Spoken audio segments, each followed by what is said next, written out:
All right. Hello, everyone. Welcome in. How are we all doing today? Glad you guys are here. I'm Andrew, and today we're going to be talking about all things jaw pain and headaches. Can I just get a thumbs up or hello in the chat and make sure everything's going okay? I see Hiram. Hello. Hi. Hi. Okay. Awesome. So, all right. All right, so so today we're going to be talking about Jaws, and normally how things go is you will come on to you'll have some symptoms or anything like that, and you will talk to your primary care doctor, and they'll then not really know what's going on with you, and they'll send you to your dentist, who will put you in this laid back position. I don't know if you see my mouse, with your mouth wide open, and they'll check your teeth to make sure everything's okay with your teeth. And then that won't fix anything. Your jaw actually might hurt a little bit more after that, and they'll end up sending you to an ENT, who will make sure you don't have like a sinus infection or anything like that. And then you'll end up back at your primary care because your jaw still hurts, who will then give you some NSAIDs and really tell you, here's a mouth guard. We don't know really what to do with you. Stop me if you've heard that before.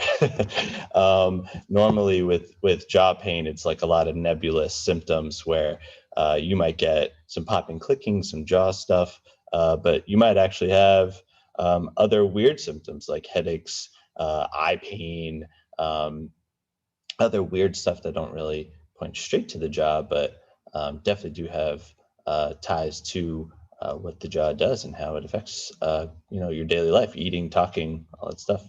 So today we're going to talk about what to actually do about your jaw and your jaw symptoms.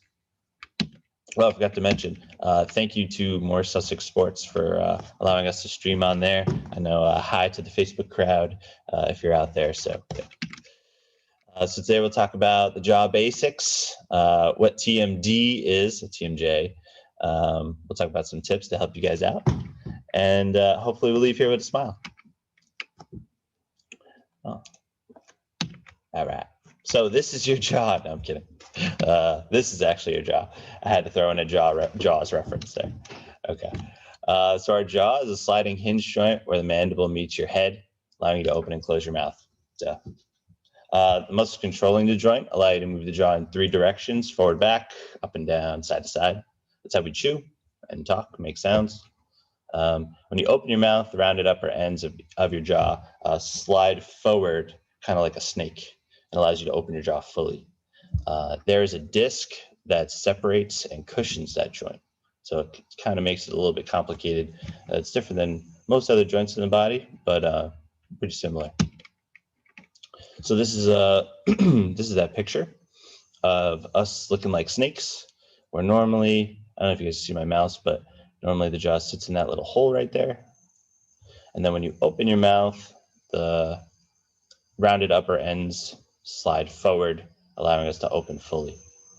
So yeah, we're part snake basically.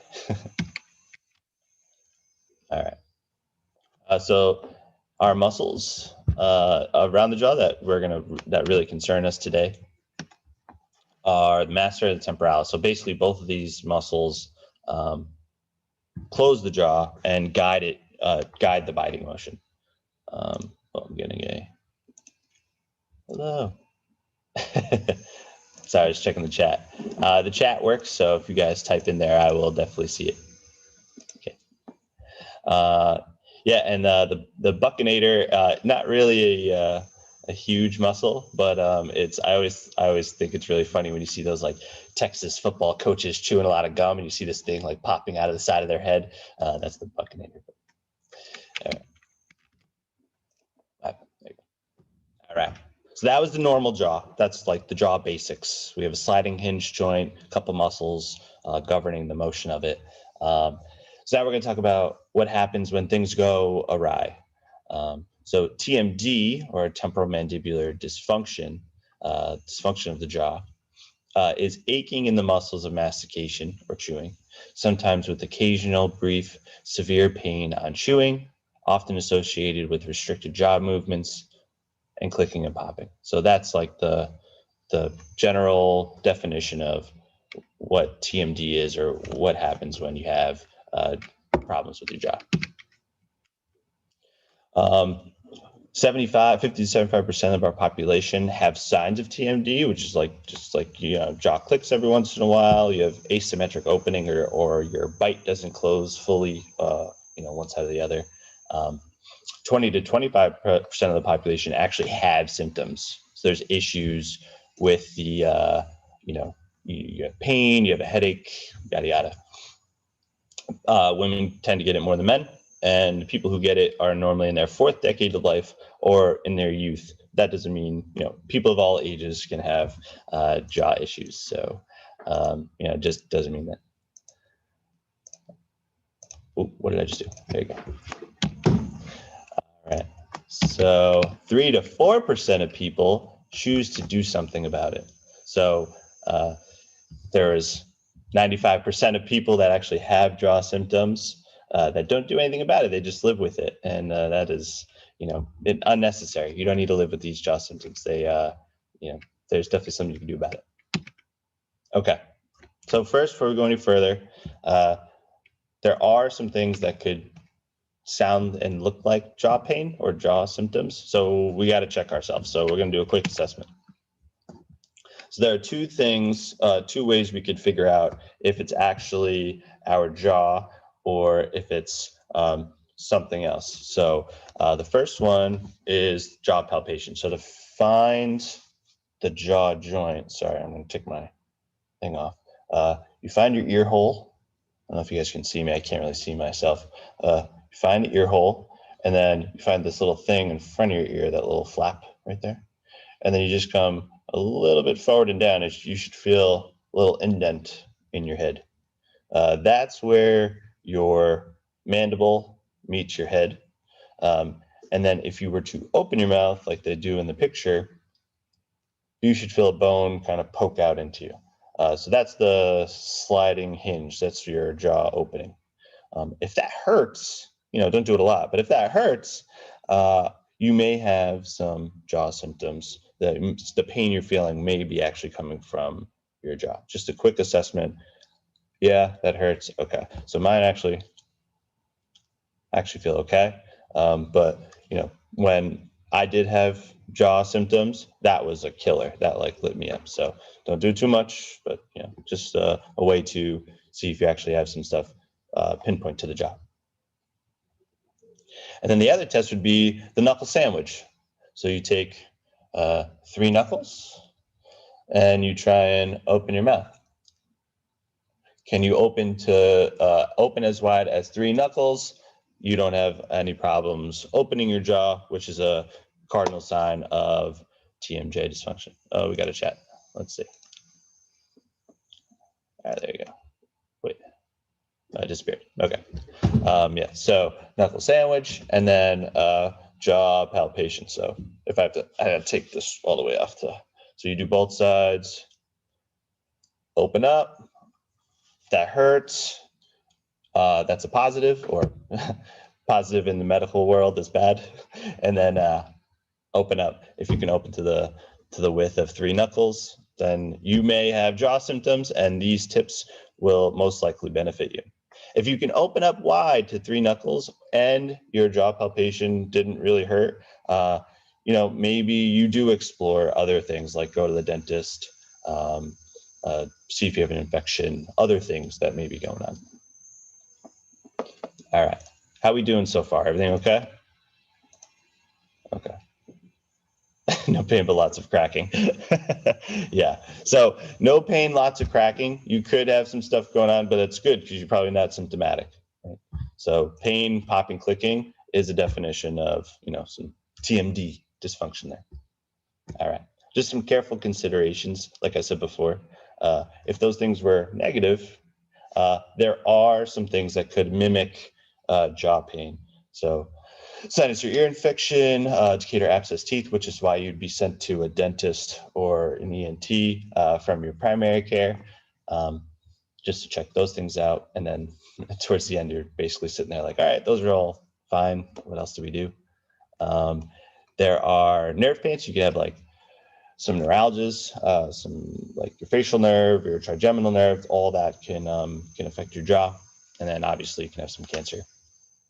Other conditions affecting the TMJ are Ehlers-Danlos, dystonia, Lyme disease, or scleroderma. If you don't know what those are, good, they're probably not affecting you. If you do know what they are, then you know that they could cause issues with all of your joints, including your jaw. So, actionable advice. Let me check the chat before we go.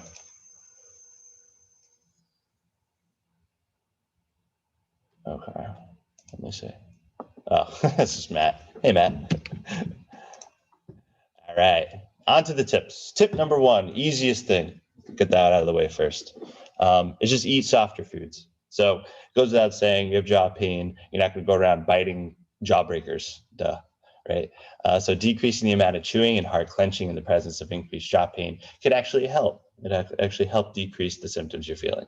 So you want to avoid things like big, tall sandwiches. You guys call them subs or hoagies here? I call them wedges. I know it depends on wherever you're from, those like big, long sandwiches, footlongs. No hard candies or tough meat like beef jerky. And you want to alternatively use like other foods like yogurt, soups, smoothies, mashed potatoes, fish, things that are softer. And if you can't eat, switch out hard foods for soft foods, cut them into smaller bite-sized pieces and chew slowly. You don't want to be moving your jaw all around when it hurts or biting hard things. Easy to. All right, for all my Game of Thrones fans out there. Do we ice or do we heat? Well, every time that question is posed, it's always the same answer. If it's painful, you ice. If there's pain, if you have jaw pain, you can ice it. It helps the pain. If you have tight, sore muscles, say in the neck, shoulders, maybe in the jaw, you should use heat. I would just use caution with using heat on your face because it's a sensitive area. Don't burn yourself. But yeah, that's generally the rule of thumb. If it's painful, you could use ice. And if you have like tight, sore muscles, hot pack helps. Also, if it's really bad, NSAIDs tend to work just fine. You just don't want to use them too much. Obviously, hurt your stomach, hurt your kidneys. So ice and heat are better alternatives if you don't want to go the medicine route. All right. Alternate side chewing. So same thing with softer foods. This kind of goes without saying, but if you have pain on one side of the jaw, maybe try switching. A lot of times we have a subconscious dominant side. Like I always chewed on my right side, for instance. First thing you have to do is be aware of what you're doing. So figure out how you specifically chew certain foods, and then adjust, chew on the opposite side, whatever side that may be. That could be the simplest thing to kind of rid you of some instant pain or for future in the future. Ditch the gum, probably most important if you're a gum chewer.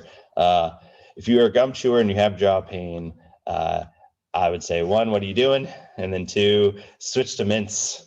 I love Altoids, kind of fixes that oral fixation, it stops that constant chewing motion, constant motion of the jaw, gives you the same minty fresh breath, even better probably, but you don't have that constant chewing. So definitely want to ditch the gum, switch to mints or something that doesn't cause as much jaw motion. All right. One of my favorite ones, I got Kanye up here. I got the Vampire Girl, but RBFs. So RBF is, I won't say the full name, but it's normally when you have an expressionless face where the people look very mean, or that they have something, they just ate something rotten. The facial muscles So I have a picture of the facial muscles next, but the facial muscles are directly linked to the jaw, right? Oops, that's the next one. So if you have a job that requires you to smile a lot, you talk to people a lot, or you have to be like, you have to have very animated facial expressions, especially on Zoom, where it's a lot of like, people just see your face and you can't use any other body language to convey your conversation. The facial muscles can actually put more stress, more pressure on the jaw joint, and that could cause more tension throughout the system. So if you feel like you are, over animated, you have, you talk with your eyebrows or you smile a lot, just try and think, okay, calm your face down when you can, hide behind your mask. It's great. But just try and calm the face down. Think RBF. Think just like, you don't need to smile all the time. Calm those muscles down. With the mask on, this, you don't see it here, but there's a muscle behind your ear. It's the thing that actually allows people to move their ears up and down. There are muscles in the back of the ear that try and keep the ear from pulling forward, and these masks definitely are not helping us with the jaw pain. So just having a mask on can cause just tension in that same area. So rest the face, rest the facial muscles, and whenever we can, hopefully soon we'll be without these masks, but whenever we can, try and get out of the mask and calm the face down. All right. Oh, I have a chat. Hold on. Are Razzles candy, mints, or gum? Are Razzles candy, mints, or gum? I don't know. I don't even know what a Razzle is. I don't know. Anyway. Next. All right, arguably the most important in today's age, especially with everybody working from home. But you want to check your workstation. So the posture that we assume will affect how our jaw is resting on our head. So the picture to the right, or in the white, is definitely the most ideal seated posture I've seen. Main takeaways is that this person's head is directly over their shoulders, which is directly over their hips. Their feet are elevated a little bit, and just look at how the monitor is placed. He's comfortably, or she is comfortably resting their arms at their sides, able to look straight forward, a little bit down. So there's no real stress going on outside of, working on the computer or being stressed from work. If you look to the right, that picture on the right, he just looks like he's in pain. Rounded upper back, heads forward over the shoulders, looking down at the screen with the screen tilted lower. The feet are not in a great position. So he's probably having a whole bunch of hip, low back, mid back, neck pain, which tends to cause headaches, which we'll talk about soon. But I'll kind of just leave this here for a second. Make sure if you're watching this at home, set yourself up in your good posture. I'll take a sip of my coffee and check the chat real quick. That a girl. I see you there. Right here. Let's see.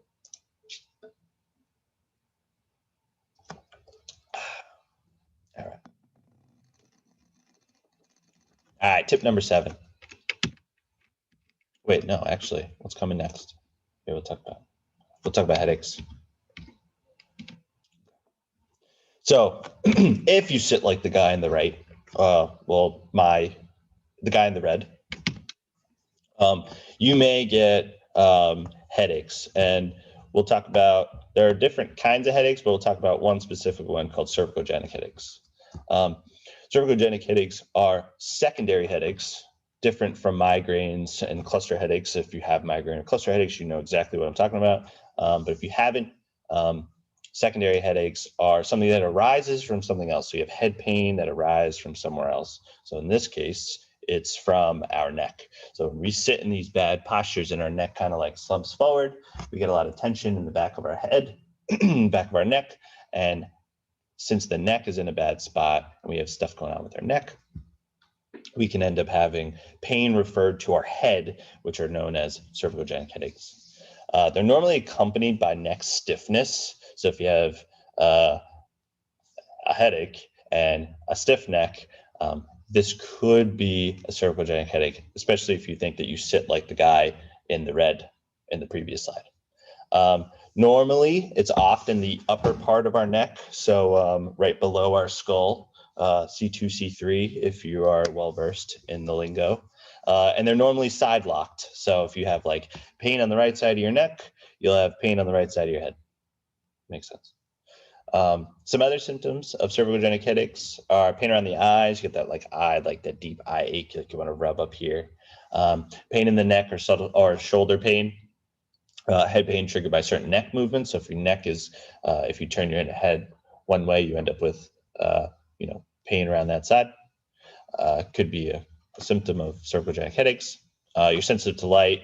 You may become nauseous, or you have blurred vision. All that could be stemming from your neck, which is tied directly to our static posture. So if you're having any of these problems, a simple solution would be to just check your workstation. If you're working at home and you're feeling these symptoms, simple solution, boom, check your posture out.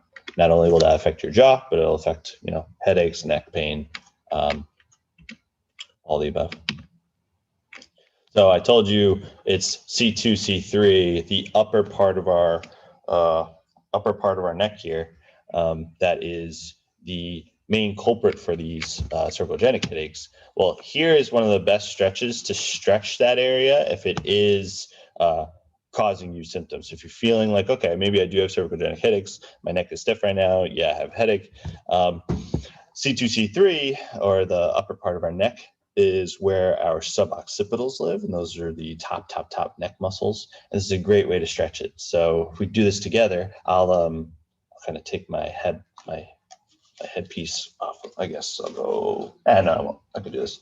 So if you tuck your chin and then grab the back of your head, I don't know if you guys can see me, but you want to kind of make the back of your neck as flat as possible so that you kind of stretch back there. And then if it's one side or the other you have pain on your right side, so this is this side, I would get into this position and then I'd bend away from it. You'd end up feeling a stretch all the way up in the top of your head, like right below the skull. And if it's the other side, you just do the other way. So we go forward and then side bend away from the side that you have pain. We hold stretches for 20 to 30 seconds. You can do it a couple times. I wouldn't go too crazy with this, keep yanking on your neck, but if it's a gentle stretch and it feels good, you can continue it.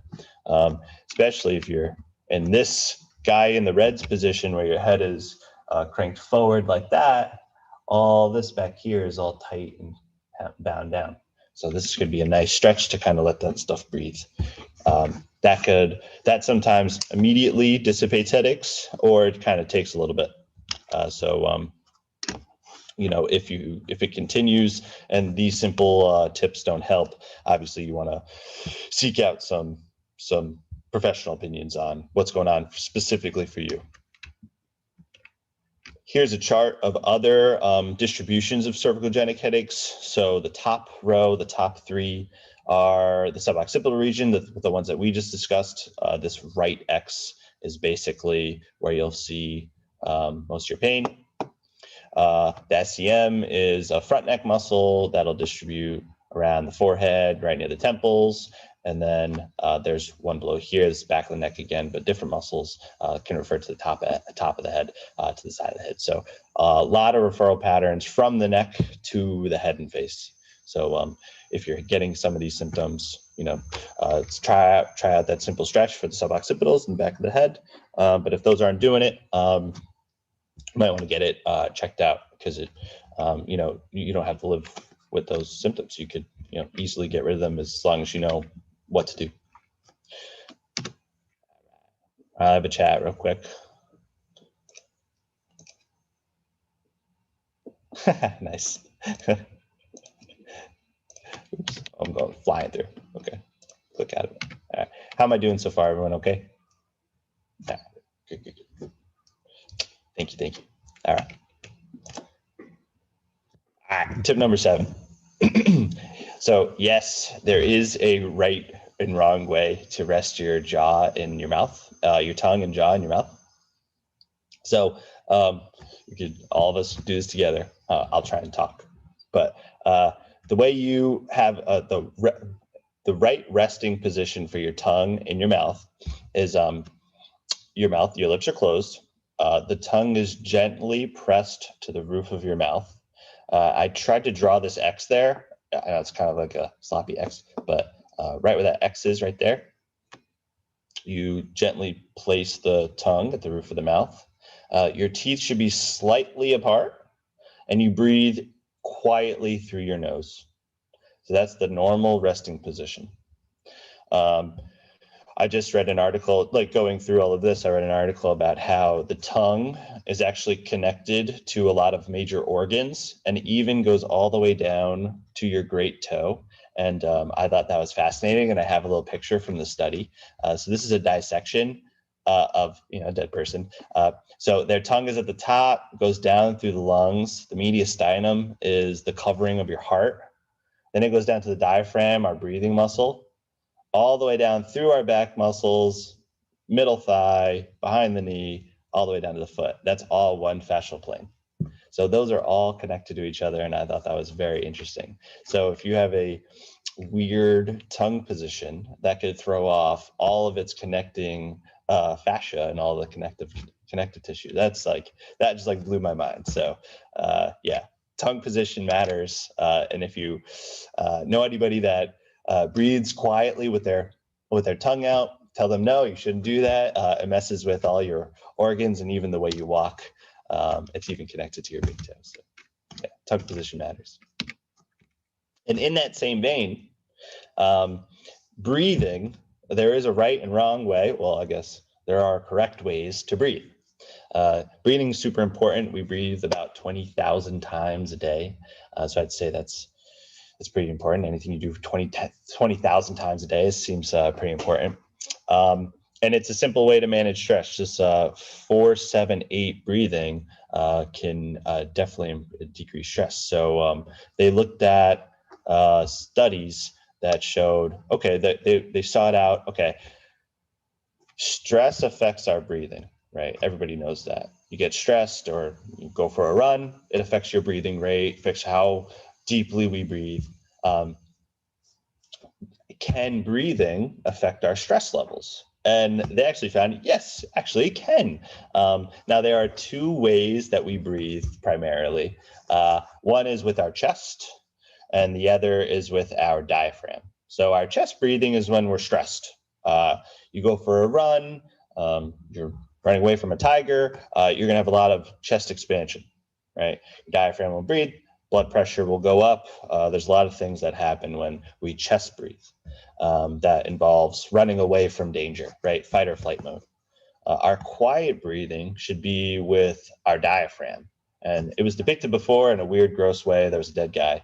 But to breathe with our diaphragm, well, we'll go over it now. I don't know if you guys, I can't see myself, but all right.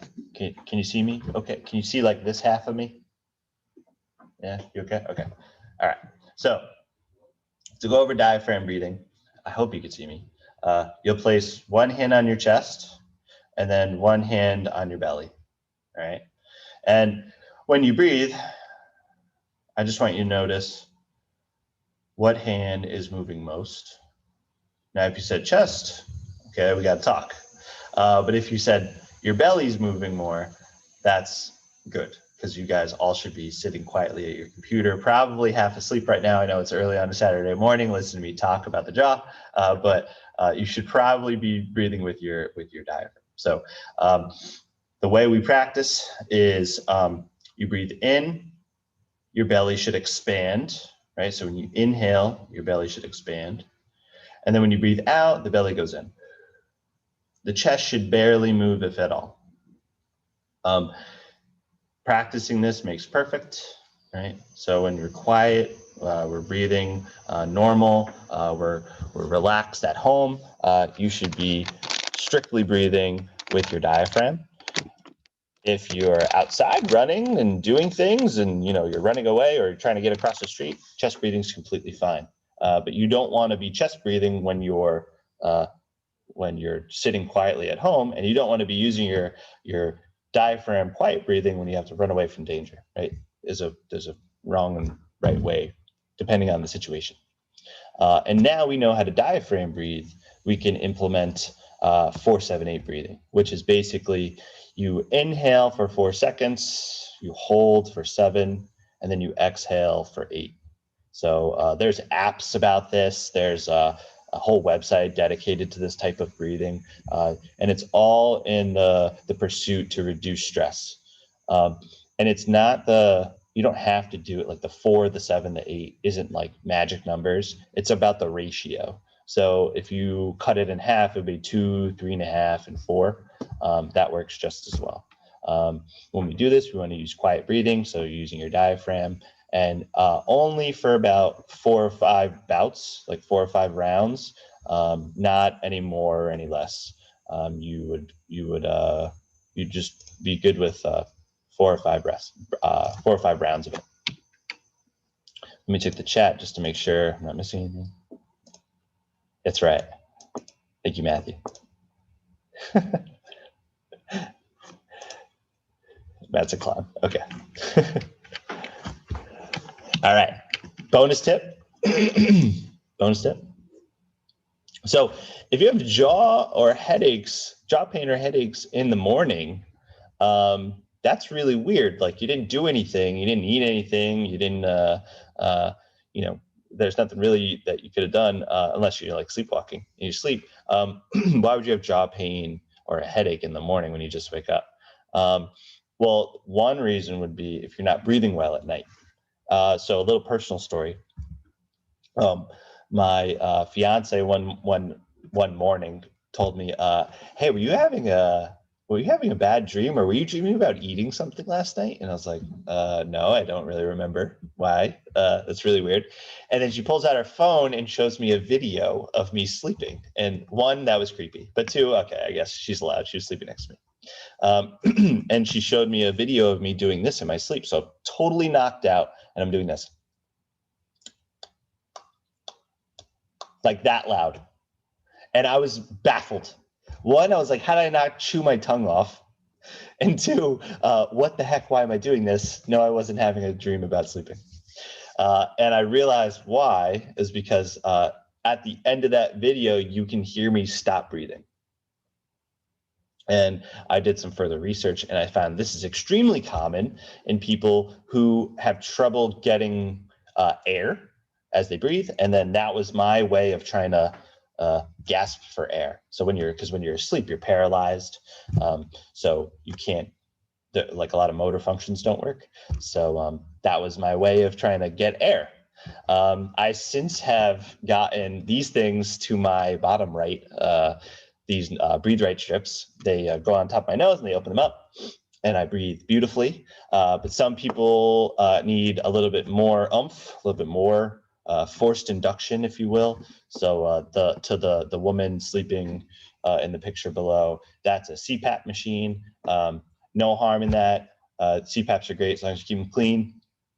Those are two great ways to actually get air in, or get enough air in while you sleep. Because if you're sleeping and you're holding your breath and your body's telling you, hey, we need air, it might do some weird things like pretend like you're chewing, or almost biting your tongue off in your sleep. So bonus tip, don't bite your tongue off.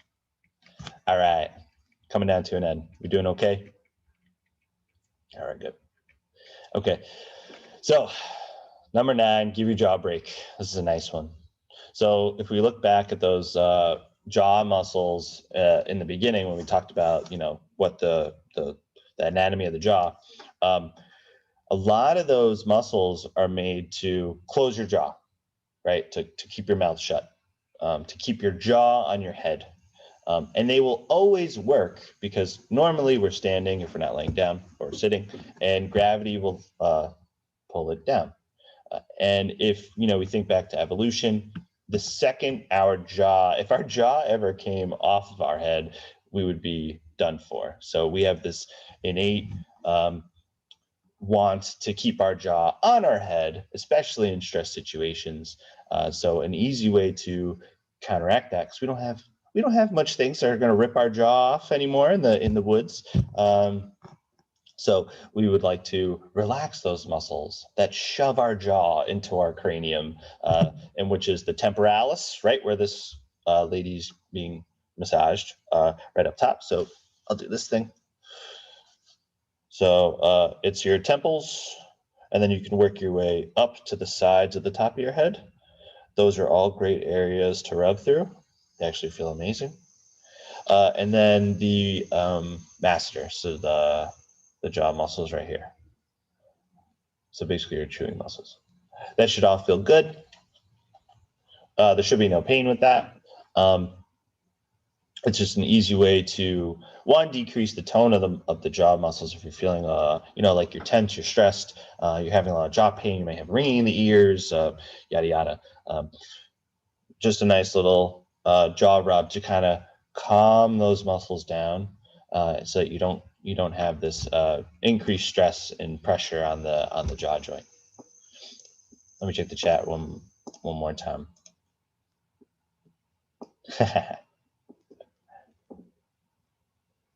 It's great. Breathe right strips are great. I love them. Yeah, I got the clear ones. There are ones that are extra strength. There's like 3 bands. It's like a whole new world. Okay. All right, jaw massage, easy peasy. And then our final tip is obviously find a PT. So I looked on, I'll show you guys a website after, but the NIH describes like who treats TMJ. And since the 1930s, it's been dentists primarily. And I find it to be a little weird. Normally they deal with, the teeth. But yeah, they've been treating TMJ with mouth guards. And in my case, that made things worse because I couldn't breathe and I was doing that thing. Not to say that helped me completely. I had other stuff going on with my jaw. But the main thing that they do is they fit you for a mouth guard. Now, they go in the NIH paper, they further go on to say, you want to find an expert in musculoskeletal conditions. And then they say, go to a university or a hospital. Okay, all right, that sounds like that'll help. In my opinion, and in our opinion, physical therapists are the musculoskeletal experts in terms of orthopedic stuff. So the jaw is just like any other joint. Yeah, I think PT should be the go-to people for TMJ issues. We know a lot about the jaw. I know a lot about the muscles and joints in general. So definitely something for you to seek out.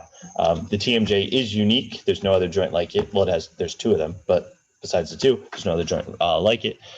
They share commonalities between other joints. They basically function the same as all the others, though. You want to seek out a PT who has treated TMD before. So in your interview with a physical therapist, whoever you go to see, you want to ask them how many patients have you treated with this similar condition. If they say, well, I've read about it, maybe you want to go look for people who have actually maybe seen a couple. First timers, I don't want to deal with it because it's a very sensitive area. It's it's your face, it's your jaw. It's super important. Yes, I do know a good PT. Thanks for asking. Yeah. Okay. So yeah, coming to a PT, no prescription required. You want to identify what is causing your symptoms, not Dr. Google. You want to discuss why it's there, right? You're not just going to treat the symptoms like a mouth guard. You want to treat why they're happening. And a good evaluation, a good assessment will show you the why. And then you want to fix it or solve your problem specifically to you, right? These tips are general, right? These will help you get out of your acute pain. But to actually fix and solve the issues of what's going on in your jaw specifically to you, you got to assess it. See what's going on with your opening. Do you have clicking on one side versus the other? Are you locked? Do you have one side that hurts, one side that doesn't? Do you have headaches? Do you have ringing in the ear? Yada yada. So everyone's different. Everyone's jaw is different. So you want to be specific to you. Let's see. TMD is complicated, but there are solutions. And I will be taking questions. If you want to unmute yourself or come into the chat, I will be taking questions for at least, I don't know what time it is, for at least another 10 minutes. If you guys want to stick around, that's fine. Okay, let's see. Oh, we got a chat. Okay. That's right. Yeah, I don't know how many people know about the tongue connection to the great toe, the hallus flexor longus. So, yeah. Yeah. Oh, I'll show you guys let me back out of this. So the website is where did it go? This one. Okay. The website's tmj.org. They have a lot of good info just for, here, I'll go to the home page. They have a lot of good info. I think there's like groups and videos and articles on stuff. I've read through some of them. They're pretty good. It's pretty general. I'll show you I think this was it. Yeah, let me scroll all the way down. Who treats it, right? Let's see, treatments. Oh, this one, okay. Yes, so since 1936, it's been treated by dentists. Crazy. So I think it's time for a change. And then where they describe the NIH, I can't find it. Oh, here. When they describe the NIH, they want to say, go to an individual who is trained in treating pain conditions. Pain clinics. Where'd it go? I can't find it now. But it's this wasn't the exact place where I saw the NIH thing. But NIH published their own paper on what to do with TMJ's National Institute of Health. But yeah, tmj.org is a great source if you need any other questions answered. And then other than that, I'll leave it up to you guys. I'll stick around for a little bit longer. I got someone coming in a little bit. So any questions, type in the chat or unmute your mic. And thanks for Morris Sussex Sports too for letting us stream on their service. You got it. That was a great job. I just again, connection between the jaw and the rest of the body. I think. Yeah, you saw that, right? It's so common to say like, well, everything's connected, but yes. It is everything's connected. And, seriously. When people are concentrating and they're focusing, whether it be on work or a sport or any activity, this weekend I'll be doing, some household chores, and there's going to be some measuring involved. I find that I'm, clinching, and it's like there's these simple things that we can do to really mitigate our own problems. And you're right. I mean, we fall into these patterns that we do over and over again, and it seems like there's no way out of it. Like you said, 95% of people who have these problems don't actually get any help. I know. Yeah. Today, those couple things. I mean, listen, I know this stuff, but just doing that was awesome. Trainer, I can feel my toes better. Dude, yeah. But seriously, they are really simple things, and nobody has to really suffer with this. It's not a problem that people go the rest of their life with clicking, crunching, pain, jaw, headaches. They'll take medications thinking they have, maybe misclassified as migraines or something like that. Right. And that's really a whole, trip down a whole nother path for somebody, when really a couple stretches, a couple exercises, maybe just some mindfulness can really be huge. So seriously, bringing this to our attention is awesome. Yeah, absolutely. Yeah. I mean, I even know personally, like a couple people that like Marie's husband, like I'll be eating with my friends and I'll hear their jaw go click, click, click, click, click, click, click, click. I'm like, Pete, you gotta get that checked out, man. Like, don't make me stick my fingers in your mouth right now. Like, it's just insane to me. He's like, no, this is my jaw. I just live with it. That's it. And like, he has jaw pain, he has headaches and stuff. And I'm like, you need to go check something out. Like, go talk to someone. And he, like, I'll even help you. And he's like, absolutely not. Stay away from my face. I'm like, all right, man. He's my childhood friend. But yeah, it's like insane that people will just, they'll live with it. And, doctors, no fault on their part. They'll prescribe you with medicine. They'll use all their tools. But I think that we're best suited to affect people in the right way. That it's fairly simple. It's a couple of stretches. Your breathing, things like that. There's just simple things that could, put the fire out and allow you to function and that's another your life. thing about the different practitioners out there. Everybody's got their different toolbox, right? So Right. Your MD has the toolbox of being able to maybe further diagnose. They know how to order the MRI, or maybe do simple X-rays. Certainly medications, they know how all the interactions work. You cannot discount that at all. Right. Maybe there's some psychological things behind it. They can diagnose all these things. Dentists, if there's misalignment in the jaw and they want to fit you with a mouth guard, that certainly can be helpful, right? Sure. Maybe there's other dental issues that are going on, and that's their toolbox. And again, full respect for all the other practitioners. 100%. There's not until recently has none other profession been recognized for who's in charge of the muscular system. Yeah. Seriously. There's no musculologists, and there's no, we're called physical therapists. Right. Somebody's got to manage the musculoskeletal system. And as you pointed out, it's not just here. Right. And maybe not even just, here. It's much further spread down, and little habits. I think physical therapists are really keen on picking up small habits of things as I slouch down as I'm talking to you. See that. We're keen on picking up little habits of things that if you put, 10% of habit change, 10% of a little bit of relaxation and mindfulness, some other things with maybe some anti-inflammatories at certain strategic times to bring it down, a very small time window. And then the rest of it, just good stretching and strengthening program, and, some hands-on manual work goes a long way. If you sort of couple all those things together, some certain percentage of it being the mouth guard, it's all sort of a collaborative effort. Yep. It's not that hard. I think, sometimes there's a other, not to bring this too high up, but another issue is, there's sometimes that mindset, as you said, like, well, this is just the hand that I'm dealt, I'll just deal with it. And if that's, I don't want to go too psychological or Tony Robbins here, but if you have that mindset, oh, this is just the hand that I'm dealt, it's my old clicking jaw, that's kind of just the beginning there.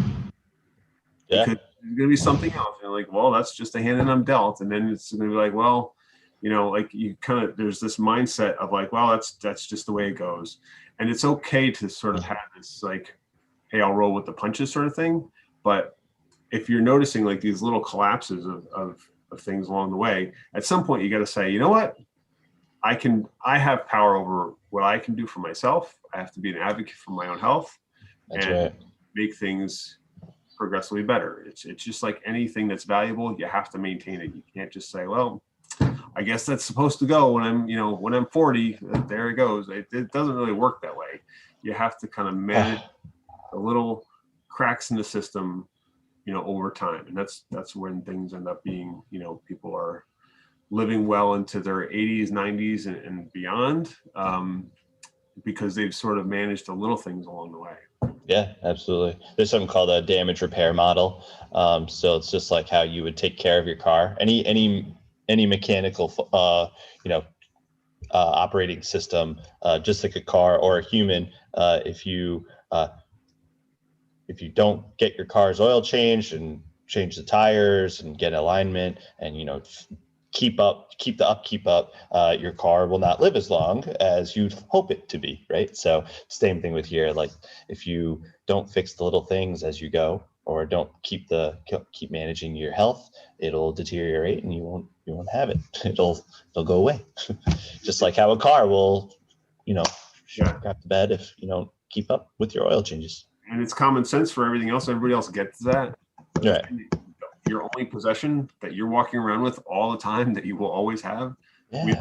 we don't seem to see it the same way, which we Right. have to turn that way. Yeah, it's crazy. All right.